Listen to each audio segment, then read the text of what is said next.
नमस्कार। कार्तिक मास शुरू हो चुका है। आप किन 7 ऐसे सरल उपायों से भगवान श्री हरि विष्णु और माँ लक्ष्मी की कृपा प्राप्त कर सकेंगे? आइए जानते हैं इस वीडियो में।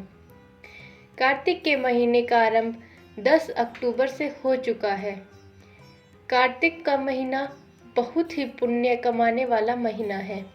इस महीने में किए गए सरल उपाय से जीवन में सुख समृद्धि बनी रहती है। साथ ही व्यक्ति कई तरह के पापों से मुक्त होता है।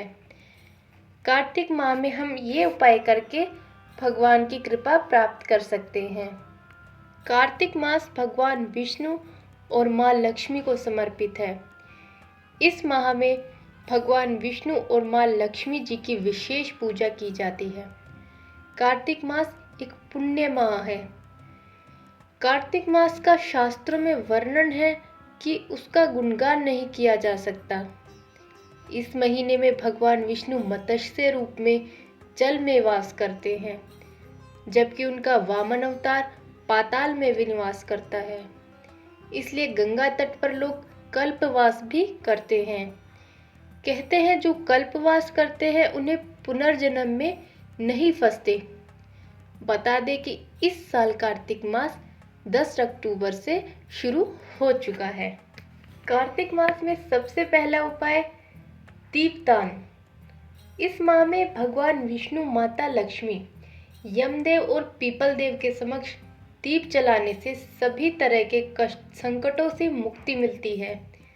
साथ ही घर में सुख शांति बनी रहती है। इसके अलावा जो लोग नदी में दीप प्रवाहित करते हैं उन्हें मोक्ष की प्राप्ति होती है। दूसरा उपाय है स्नान करना। स्नान सूर्योदय के पहले किसी नदी या तालाब के पास रहते हैं तो वहां जाकर करें। अगर वहां नहीं जा सकते तो घर में गंगा जल मिलाकर स्नान करें। इस स्नान करना दूध के समान स्नान करने के बराबर है। तीसरे उपाय में कार्तिक महीने में लक्ष्मी स्तोत्र, कनकधारा स्तोत्र अथवा विष्णु स्तोत्र का पाठ करने से विशेष फल मिलते हैं। ऐसा करने से देह त्याग के बाद उत्तम लोक में स्थान मिलता है और जब तक धरती पर रहते हैं समृद्धि और सुख प्राप्त होता है। कार्तिक नियमों का पालन करने वाले पुनर्जन्म लेते हैं तो उन्हें उत्तम कुल परिवार में स्थान मिलता है और सुख में जीवन जीते हैं।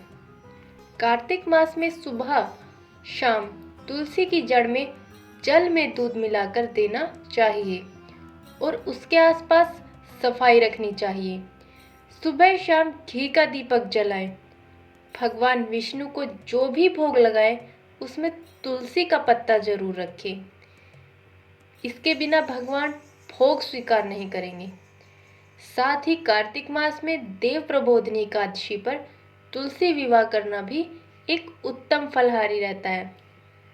अगले उपाय में हम कार्तिक मास में नियमित रूप से भगवान विष्णु को तिल अर्पित करते हैं। वैसे तो साल भर तिल अर्पित करते हैं जो अच्छा है, लेकिन अगर ऐसा नहीं कर पाते हैं तो कार्तिक मास और माघ मास में ऐसा करना उत्तम रहता है। ऐसा करने से जाने अनजाने में किए गए पापों से मुक्ति मिलती है और सद्गति प्राप्त होती है। अगले उपाय में कार्तिक मास में नियमित रूप से जब भी तुलसी में जल देते हैं या उसकी पूजा करते हैं तो तुलसी माँ की मिट्टी को लेकर उसका तिलक करने से मनुष्य के सभी पाप क्षय हो जाते हैं, कम हो जाते हैं और विवेक बुद्धि का विकास होता है। कार्तिक मास में अगला उपाय कार्तिक मास में अन्न और वस्त्र दान करना अति उत्तम माना गया है। अगर आप कुछ नहीं कर पाते हैं तो अन्न और वस्त्र का दान जरूर करें। ऐसा करने से वह अगले जन्म में गरीब पैदा नहीं होता और उसे परलोक में भी अन्न और जल की कभी भी कमी नहीं होती। कार्तिक मास शुरू हो चुका है जो कि एक बहुत पवित्र महीना है। इस माह में भगवान विष्णु योग निद्रा से जाग जाते हैं और तब सभी तरह के मंगल कार्य प्रारंभ हो जाते हैं। इसी मास से दीपावली का महापर्व आता है। पुराणों में कार्तिक माह की महिमा का वर्णन मिलता है। इस माह में दीपदान, स्नान, विष्णु पूजा और तुलसी पूजा के साथ ही पौराणिक कथा सुनने का भी बहुत ही खास महत्व है। इसी माह में धनतेरस, दिवाली, गोवर्धन पूजा आदि मुख्य पर्व मनाए जाते हैं। यह मास भगवान श्री कृष्ण का प्रिय माह है। मान्यता के अनुसार इसी महीने में पूजा पाठ, अनुष्ठान, पवित्र स्नान आदि करने से सभी प्रकार के पापों का नाश हो जाता है। इस पवित्र कार्तिक माह का महत्व स्कंद पुराण में भी बताया गया है। कार्तिक माह में कुछ नियमों के भी पालन करने होते हैं, जैसे कि दीपदान करना, सुबह सूर्योदय से पहले स्नान करना, तुलसी पूजा करना। सुबह शाम हम तुलसी के आगे घी का दीपक जलाते हैं। और इस माह दालों को खाना वर्जित माना गया है। भूमि पर शयन करना, ब्रह्मचर्य का पालन करना और संयम रखना, ये सभी नियम हमें पूरे माह पालन करने पड़ते हैं। इन सभी का पालन करके हम भगवान को प्रसन्न कर सकते हैं। देवी माँ लक्ष्मी को इससे हम प्रसन्न कर सकते हैं। माँ तुलसी की पूजा करके हम माता रानी से आशीर्वाद प्राप्त करते हैं।